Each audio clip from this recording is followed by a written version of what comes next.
Today, we're going to be talking about what is considered a short-term rental. So what is considered a short-term rental? By the end of this video, you'll have a clear understanding of what exactly is a short-term rental and how that can fit in your real estate investment strategy. This knowledge is going to be crucial whether you're looking to list your property or simply you just want to understand the market better. So over the years, the strategy of short-term rental investing has really exploded. Have you ever wondered if you've missed out on that explosion or if there's still opportunity to participate? Well, the market definitely still exists, and I believe it will grow for those who understand the opportunities in front of them. So let's first dive into the topic of what a short-term rental is and why is it so popular. Second, I want to explain why they can be considered such a good investment strategy. And finally, I want to share with you some other cool things you can do if you own short-term rental properties. If you're ready, let's go.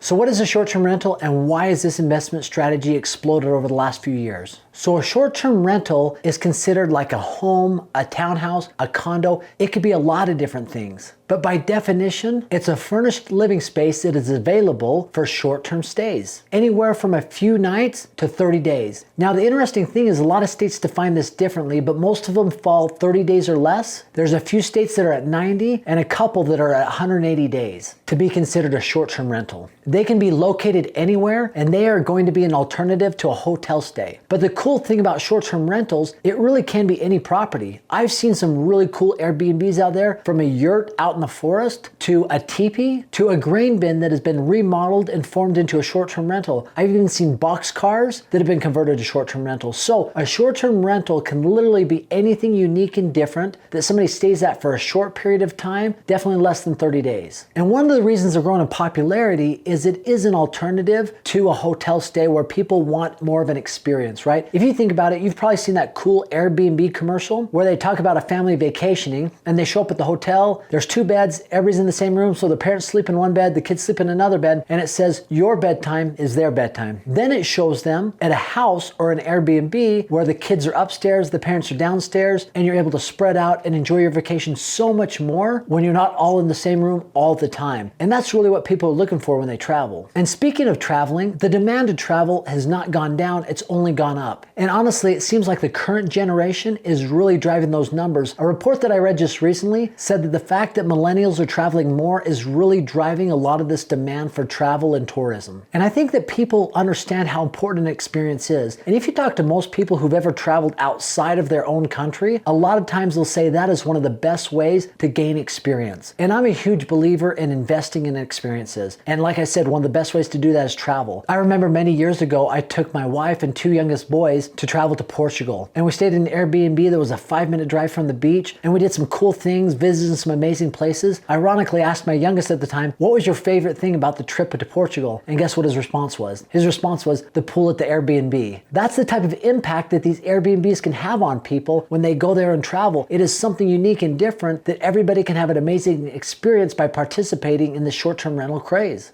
I also believe vacationing is also good for your health. Resetting, getting clarity, coming back to work, having a few days or a few weeks where you've been gone really can help reset your mindset. And honestly, if you think about the last handful of vacations you went on, most likely you stayed in an Airbnb or you considered staying in an Airbnb. And I think most people fall under that category. And as I mentioned, I don't think the demand to travel is going down at all. Matter of fact, I did a little research recently. There's an area up in Maine, a city called Bar Harbor, and right close to Bar Harbor is Acadia National Forest. And I read an article that said, can Bar Harbor and the surrounding areas maintain the growing demand of tourism? The numbers in 2023 had just reached the highest amount of tourism and travelers to that area that they've ever experienced. It was 3.5 million, and they expected it to go up. And if you go look on Airbnb on places to stay there, even a room costs an arm and a leg. So is there an opportunity to own short-term rentals and participate there? Absolutely. But prices are going up, and there's probably some rules and regulations you need to look into. But that just goes to show that the tourism numbers are increasing in a lot of different areas. And the opportunity to participate in this awesome investment strategy is still out there. Which is another reason that they're so popular, is they absolutely are money makers, right? When you think of a short-term rental, understand you're managing one door, one unit. Whereas long-term rentals, a lot of times, especially multifamily, let's say you buy a fourplex, fourplex, you're managing multiple tenants, multiple doors. Now, I do realize with a short-term rental, you have a lot of turnover, a lot of different people staying there, but managing that one door and the opportunity to allow somebody a short-term stay, you charge a lot more for that than you would on a long-term rental. Let's say that you own a fourplex and each unit you're renting out for maybe $600-700 a month. So total, you're renting that out for, let's call it, even on the high end, $2,800 a month to rent one of the units in your fourplex. Now, on the other side, let's say you have a short-term rental and you're renting that out for maybe $250 a night. And let's say that you could rent it out for 20 nights a month, right? Just 66% of the time. If you're able to do that, 250 times 20 is $5,000. So instead of $2,800 with your fourplex, you might be pulling in $5,000 with your short-term rental home. So they are an alternative to a long-term rental, and it allows a lot of people to participate because it is something that can be done with a single family residence versus maybe commercial, multifamily, or development. And really, this niche in real estate has exploded over the last 8 to 10 years. And especially where you saw interest rates being so low, there was a lot of people who jumped on that. And what that created was some saturation in the market where some areas have a whole bunch of short-term rentals and regulation is trying to catch up with it. But because it's saturated, it's requiring people to adapt or to fall behind to create unique experiences and unique stays for individuals in order to keep their property booked most of the time.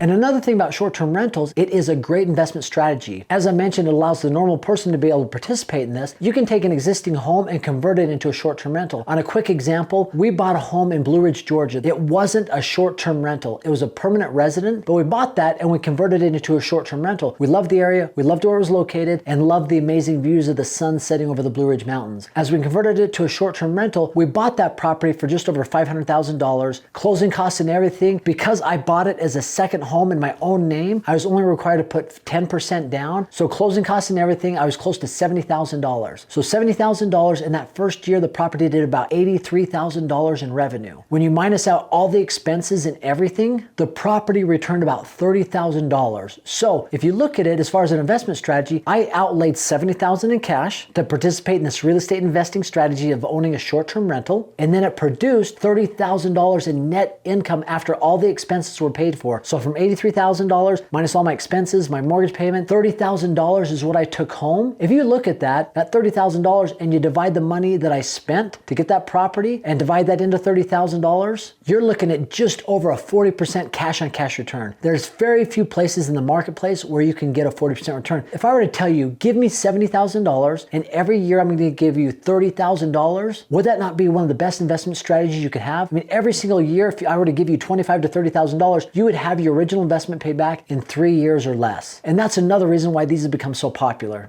Now, here's a couple other things you can do with short-term rentals that are pretty cool. If you own a short-term rental, you can go ahead and put these homes on home exchanges, and there's a handful of them out there, but we've listed ours on home exchange. And because we've let people stay there when they weren't booked, we're earning points that we can then utilize to go on vacation and utilize these points to stay in other unique places. My wife and I are celebrating our 25th anniversary and going to England in October. And we looked at places on home exchange. We're using points that we earn off home exchange by putting our properties there to stay at places absolutely free. So that's something else you can do that's really cool if you own a short-term rental. Another thing is you can go stay there yourself. My family and I took a trip along the southeastern part of the United States, and we stayed in 3 of our vacation rentals over the course of 2 weeks. And it was amazing just to be able to stay at these places and enjoy those areas. Now, these are things that I've done. This is why I love short-term rentals, and these are what I consider short-term rentals, but I'd be interested in your feedback. Please comment below. Let's engage in a dialogue. And as always, just for stopping by and watching the video, you get a free gift. It is my short-term rental calculator. You put in all the income, all the expenses, and it spits out to you whether it's a good deal or not. And that's 100% free, no strings attached. So go ahead and click on the link below, aaronsfreetraining.com. And thanks for stopping by. Have an amazing day.